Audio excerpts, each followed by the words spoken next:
நல்லதே நடக்கும் நல்லதே நடக்கும்.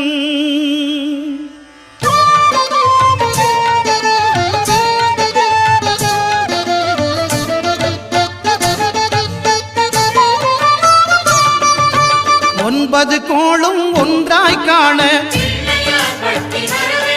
அங்கு கற்பகம் என்னும் கடவுளின் மெய்யில்